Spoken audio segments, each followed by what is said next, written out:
नमस्कार मंडळी, कशा आहात आपण सगळ्याजणी? आपल्या सगळ्यांचं पुन्हा एकदा स्वागत आहे नवीन एका पॉझिटिव्ह व्हिडिओमध्ये. तर आज बऱ्याच दिवसानंतर मी व्हिडिओ घेऊन आलेली आहे तुमच्या सगळ्यांसाठी. आणि काय झालं ना, आता बघा, ह्या आपल्या जशा ह्या इतर आपल्या मावशा आहेत, रोस्टर्स मावशा, त्यांना जसं इतरांच्या आयुष्यामध्ये उचापात्या करण्यासाठी दररोज वेळ मिळतो, कारण की त्यांना स्वतःचं पर्सनल असं आयुष्यच नाही आहे. त्यांना खूप इंटरेस्ट आहे दुसऱ्यांच्या आयुष्यामध्ये डोंकून पाहणं आणि त्यांच्यावरती रोस्टिंगचे व्हिडिओ बनवणं. तसं आपल्या नसतं. आपण कसे कॉमन पीपल आहोत आणि आपलंसुद्धा आयुष्य आहे पर्सनल, आपलंसुद्धा स्वतःचं पर्सनल असं आयुष्य आहे आणि आपण सुद्धा पर्सनली स्वतःला वेळ देणं तितकंच गरजेचं आहे, अशा मताची मी तरी आहे. सूट 24 तास दुसऱ्यांच्या लाईफमध्ये काय चाललेलं आहे, कोण कधी उठतं, कोण कधी झोपतं, कोण काय खातं, काय पितं, या सगळ्या गोष्टीच्या उचापत्या करण्यासाठी खरंच आपल्याकडे तर इतका वेळ नसतो त्या इतर होस्टर्स मावशांसारखा. आणि कालच चुकून माझ्या कानावरती त्या फनाली काकूचा व्हिडिओ पडला आणि त्या बिचाऱ्या माझी खूपच आठवण काढत होत्या की ती आली नाही आहे, ती येईलच. तर मावशी, मी तुम्ही आठवण काढली म्हणून अजिबात नाही आली बरं का. आणि तुमचा जो व्हिडिओ तर मी अजिबात ऐकत नाही. तुमचे घाणेरडे व्हिडिओ इतके निगेटिव्ह असतात ना की एखादा व्यक्तीच निगेटिव्ह होऊन जाईल, त्यामुळे मी तुमचे व्हिडिओ तर अजिबात नाही ऐकत. पण जसं तुम्ही म्हणता ना की धनश्रीचे व्हिडिओ आम्हाला अजिबात म्हणजे बघायला आवडत नाहीत, ऐकायला आवडत नाहीत, पण आमची मजबुरी आहे, आम्हाला ते ऐकावं लागतं, तिला सहन करावं लागतं आणि असं बोलूनच तुम्ही तिच्यावरती दररोज व्हिडिओ करत राहता. तसंच काहीसं माझ्या बाबतीत सुद्धा आहे म्हणा, कारण की मला सुद्धा तुमचे पॉडकास्ट ऐकण्यात काहीच इंटरेस्ट नसतो. पण जशी तुमची मजबुरी आहे तशीच माझी सुद्धा मजबुरी आहे, हे समजून घ्या हा नाली काकू. आणि माझे जे काही सबस्क्रायबर्स आहेत त्यांच्यापैकी बऱ्याच जणींनी मला मेसेजसुद्धा केले, कमेंट केला की नेक्स्ट पॉडकास्टचा आम्ही वेट करत आहोत, तू नवीन पॉडकास्ट लवकरच घेऊन ये. तर खरंच तुम्ही इतकं माझ्यावरती भरभरून प्रेम करता, इतका छान प्रतिसाद देता, त्यासाठी मी तुमचे मनापासून आभार मानते. आणि तुमच्या विनंतीला मान देऊन मी आजचं छान असं धमाकेदार पॉडकास्ट घेऊन आलेली आहे. शेवटपर्यंत नक्की ऐका आणि तुमच्या प्रतिक्रिया सुद्धा नक्की कळवा. तर आपल्या ह्या ज्या रोस्टर्स मावशा आहेत ना, तर ह्या नेहमी धनश्रीलाच टार्गेट करत असतात. आणि एकीकडे यांचं म्हणणं सुद्धा असतं की आम्हाला तर ती अजिबातच आवडत नाही, तिचे व्हिडिओ आम्हाला नकोसे असतात, आम्ही तिला किती सहन करणार. अरे तुम्हाला कोणी जबरदस्ती केली का तिचे व्हिडिओ बघा? तुम्ही का बघत आहात ना हे तुमच्या अंधमंद ऑडियन्सला सुद्धा माहिती आहे. तुम्हाला तिच्यामुळे व्ह्यूज येतात आणि व्ह्यूजमुळे तुम्हाला चांगल्या प्रकारे डॉलर्स सुद्धा मिळतात, त्यामुळे तुम्ही वारंवार तिच्यावरतीच व्हिडिओ बनवत राहता आणि तरीसुद्धा तुम्हाला लाज वाटत नाही. आणि वरनं तुम्ही बोलत राहता की आम्हाला इंटरेस्ट नाही आहे, म्हणजे खायचं आणि हात पुसून मोकळं व्हायचं असं तुमचं आहे, कळलं का? आणि ह्या मावशा ज्या आहेत ना, त्यांनी म्हणजे एक टॅगलाईनच ठेवलेली आहे प्रत्येक ब्लॉगरसाठी. आणि जसं की धनश्रीला ह्या नेहमी म्हणत असतात की ही धुनी भांडी संघटनेची अध्यक्ष आहे. तर खरंच म्हणजे तुम्हाला काय लाज वाटतं का? म्हणजे धुनी भांडी हे खूप कमी दर्जाचं, हलक्या दर्जाचं काम आहे असं तुम्ही समजता? अरे म्हणजे ही खूप प्राऊडची गोष्ट आहे की ती धुनी भांडी संघटनेची ॲटलिस्ट अध्यक्षा तरी आहे. तुम्ही तर त्या संघटनेच्या मेंबर व्हायच्या सुद्धा लायकीच्या नाही आहात. इतक्या खालच्या थराला गेलेल्या तुम्ही बायका निर्लज्ज आहात. म्हणजे होम मेकर्सला आज नॅशनल लेवलवरती त्यांना म्हणजे प्राऊड फील करून दिलं जातं, त्यांचा सन्मान केला जातो, त्यांच्याबद्दल चांगलं बोललं जातं नॅशनल लेवलवरती. आणि त्याच गोष्टीला तुम्ही इतक्या हीन दर्जाची वागणूक देता, त्या गोष्टीला तुम्ही इतकं हीन समजता. म्हणजे तुम्ही एक स्त्री असून ह्या सगळ्या गोष्टीला किती कमी लेखता ना, ह्याच्यावरनं कळतं की तुमचे विचार किती घाणेरडे आहेत, नीच आहेत आणि तुम्ही सुद्धा किती खालच्या थराच्या बायका आहात ते. आणि खरंच धनश्री, तुला जी टॅगलाईन दिली ना, धुनी भांडी संघटनेची अध्यक्ष, तू याचं अजिबात वाईट वाटून घेऊ नको, कारण की तू प्राऊड फील कर की तू ॲटलिस्ट एवढ्या मोठ्या पदावर आहेस आणि त्या पदावर तुला तुझ्या रोस्टर्स लोकांनी नेऊन ठेवलेलं आहे.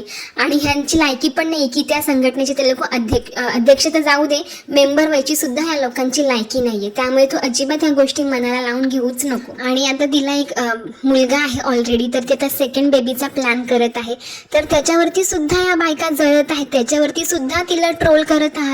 म्हणजे एक मातृत्व ही एक किती मोठी गोष्ट आहे. अगदी देवाची उपमा आईला दिलेली आहे आणि त्या गोष्टीला धरून सुद्धा तुम्ही एका स्त्रीला ट्रोल करत आहात, याची सुद्धा तुम्हाला लाज वाटत नाहीये. म्हणजे दुसरं बाळ होऊ द्यायचं की नाही, किंवा अजून 10 बाळं होऊ देत, कितीही होऊ देत, तर त्या दोघांचा वैयक्तिक प्रश्न आहे. तुम्हाला का बरं तिकडे प्रॉब्लेम होत आहे? तुम्ही का बरं तिला त्या गोष्टीवरनं ट्रोल करत आहात? तिच्यामध्ये हिंमत आहे, तिच्यामध्ये कॅपॅसिटी आहे अजून एका बाळाला जन्म देण्याची, त्याचं पालन पोषण करण्याची. त्यात तुमचं का बरं दुखतंय? तुम्ही पण जन्माला घाला ना अजून तुम्हाला हवे तेवढे बाळं.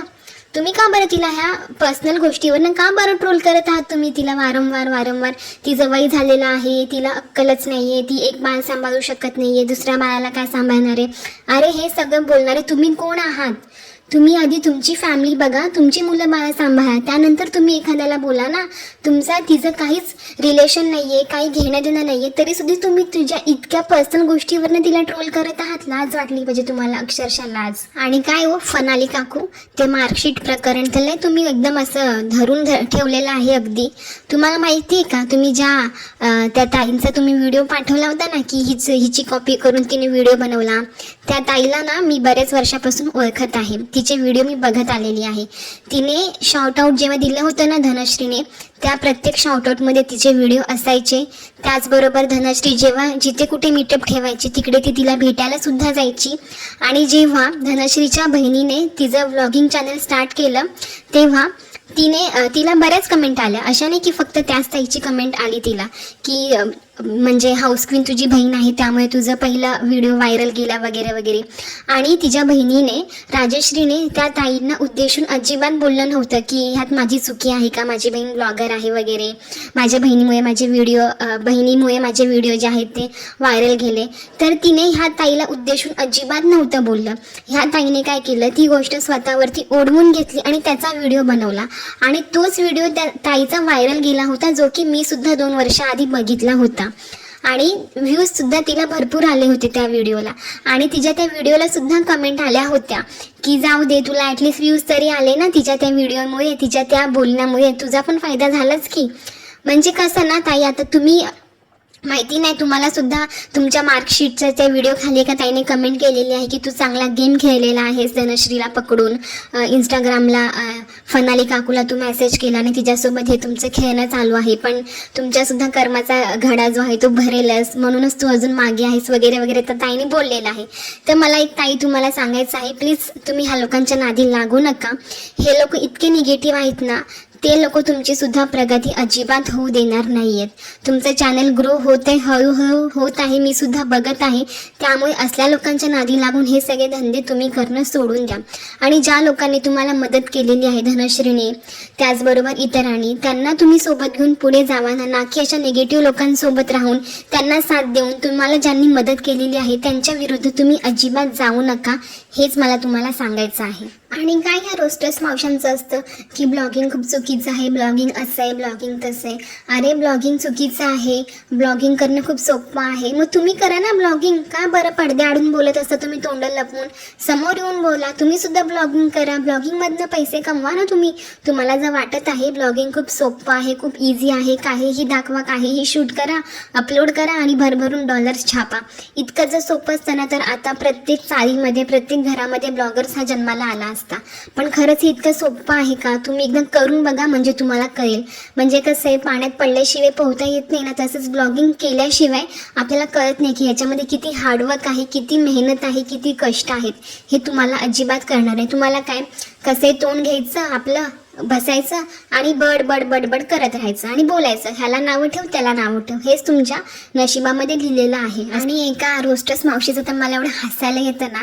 आता ह्या ब्लॉगर्स लोकांना ज्या काही ब्रँडचे प्रोडक्ट येतात ना, तर त्या बोलतात की हे जे कंपनीवाले प्रोडक्ट आहेत ना, एकाचं म्हणजे शूट झालं की लगेच दुसऱ्या ब्लॉगरला देत असणार, दुसऱ्याचं झालं की लगेच तिसऱ्याला देत असणार. किती म्हणजे अहो काकू, हे शेमड्या मेकड्या पोराला पण कळत असेल की एवढ्या मोठ्या ब्रँडने जर एखादी वस्तू एखाद्या ब्लॉगरला पाठवली ना तर ते लोक रिटर्न अजिबात नाहीत घेतो, ते त्यांनाच देतात. कारण की ते लोक त्यांच्या वस्तूचं प्रमोशन करत आहेत, त्यांच्या वस्तूची पब्लिसिटी करत आहेत. ते लोक ती वस्तू का बरं परत घेतील? तुमचं कसं आहे माहिती का, शाळेतल्या त्या शेंबड्या पोरांसारखे, एखादी वस्तू मला नाही भेटली ना तर दुसऱ्यांना पण नाही भेटू देणार. आता बघा, एखाद्या वर्गामध्ये जर आपल्या मित्राला जर जास्त मार्क पडले तर आपण घरी काय सांगतो की नाही, त्याला पण कमी मार्क पडले आणि मला पण कमी मार्क पडले. तुमचं असं जळफळाट आहे की त्यांना आता ह्या वस्तू भेटत आहेत ना, तर आपण आपल्या ऑडियन्सला असं सांगूया ना की ह्या ज्या वस्तू त्यांना आहे मिळतात ना ब्रँड करणं, त्या त्यांना भेटतच नाहीत. म्हणजे फक्त म्हणजे फक्त शूट पुरतं ते लोक देतात आणि रिटर्न त्यांच्याकडनं घेतात. म्हणजे किती लज्जास्पद आणि हास्यास्पद ही गोष्ट आहे ना. अहो, त्या वस्तू त्यांनाच दिल्या जातात, त्यांच्याकडेच ठेवल्या जातात त्या वस्तू. कळलं का? फॉर युअर काइंड इन्फॉर्मेशन मावशी. आणि तुम्ही काय करत आहात जरा ते पण बघत जाओ फनाली काकू. म्हणजे त्या लोकांची चित्र विचित्र थंबनेल तुम्ही बनवता, नको नको ते दिशाभूल करणारे तुम्ही टायटल टाकता आणि नको नको ते ब्लॉगिंगमध्ये किती किती म्हणजे किती खोटं बोलता ना तुम्ही. हे तुम्हाला स्वतःच्या मनाला माहिती आहे. आणि एक दिवस अशी येते ना मावशी की तुम्हाला या सगळ्या गोष्टीचा पश्चाताप होईल, पण तेव्हा वेळ खूप बोलतात ना निघून गेलेली असते आपल्या हातातली. तेव्हा आपल्याकडे फक्त पश्चातापाशिवाय दुसरं काहीच उरलेलं नसतं. एक गोष्ट तुम्हाला माहिती असेलच, माणूस आहे ना जगाला फसवू शकतो पण स्वतःच्या मनाला कधीच फसवू शकत नाही. आणि जो स्वतःच्या मनाला फसवतो ना तो आतनं इतका म्हणजे तडपडत असतो ना, रोज तो जगत असतो पण मनाने किंवा आनंदाने अजिबात जगत नसतो. अगदी तडफडून जगत असतो आणि अगदी निरागसपणे तो जगत असतो. त्यामुळे प्लीज हे सगळं करणं जे आहे ना तुम्ही स्टॉप करा आणि अगदी हेल्दी रोस्टिंग करा, जेणेकरून तुम्हाला सुद्धा मनस्ताप होणार नाही, तुम्हाला सुद्धा मानसिक समाधान लाभेल आणि इतरांना सुद्धा चांगली पॉझिटिव्ह गोष्ट शिकायला आणि ऐकायला भेटेल. तर मंडळी, आजचं पॉडकास्ट तुम्हाला कसं वाटलं? आणि मी खरंच मनापासून खेद मानते की इतके दिवस माझे पॉडकास्ट नाही आले, पण इथून पुढे रेग्युलर नक्कीच माझे पॉडकास्ट तुम्हाला ऐकायला येतीलच. आणि प्लीज तुम्ही मला छान छान असेच कमेंट करत राहा, जेणेकरून माझासुद्धा आत्मविश्वास आणि उत्साह वाढेल आणि अशाच प्रकारची छान छान पॉझिटिव्हिटी आपण स्प्रेड करत राहूया.